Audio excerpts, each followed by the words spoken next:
Take a live look at Progressive Field in Cleveland, where history will be made tonight. The only question is, which city will be celebrating after the World Series Game 7? Cleveland, which hasn't seen a World Series championship since 1948, or Chicago, where fans have been waiting since 1908.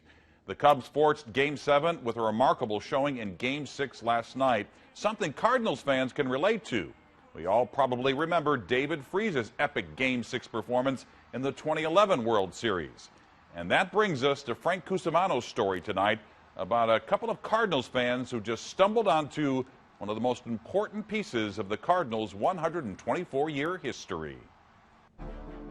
There are about 150 baseball mementos in this South County basement, but it's just one of them which has a great deal of intrigue surrounding it. And every living Cardinal fan will remember the historical significance of this ball. Into right, well hit.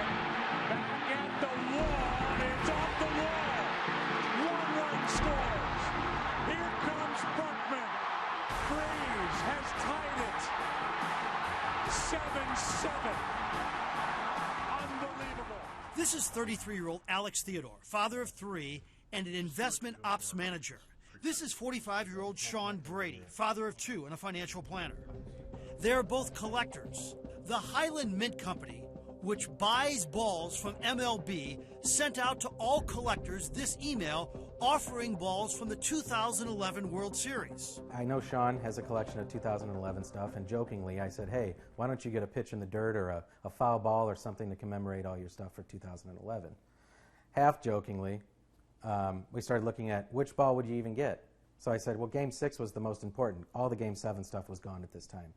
So we start looking through what Game 6 things were available. What was available and bought by the two for $1,000 was the next pitch in that game after the triple.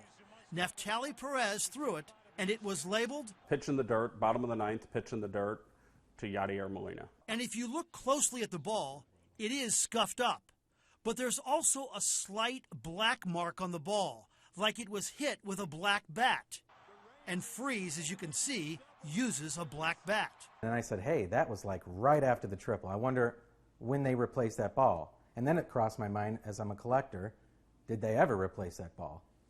So then we started digging a little further. And you couldn't tell what happened to the ball immediately after the triple. So the two went to YouTube and looked at over 50 different accounts of the play from people's iPhones. They spent hour after hour, and finally this video shows what they needed to see. The third baseman, Adrian Beltre, tossing the ball to the pitcher after the triple.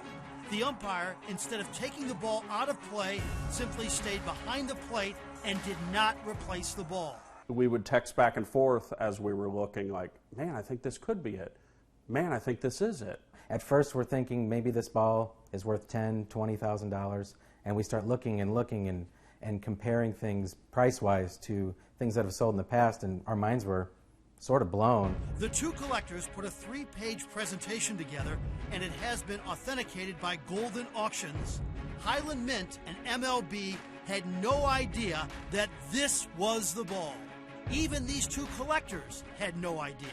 There's no way in heck that we could have ever decided that's the triple, we're picking it out of a list.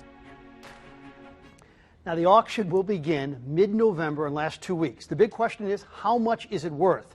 The Bill Buckner ball from '86 went for $400 grand. The Carlton Fisk homer went for $140,000 from the '75 World Series. The best estimate is this ball, which technically has been missing for 5 years now, will go for at least 6 figures. That's unbelievable, considering that umpires, they change balls all the time. In fact, I talked to Ron Kulpa, an umpire, yesterday, and he was a little surprised himself. Yeah. So, wow. Unbelievable. Good for them. Yep, absolutely. They're smart guys. Thanks, Frank.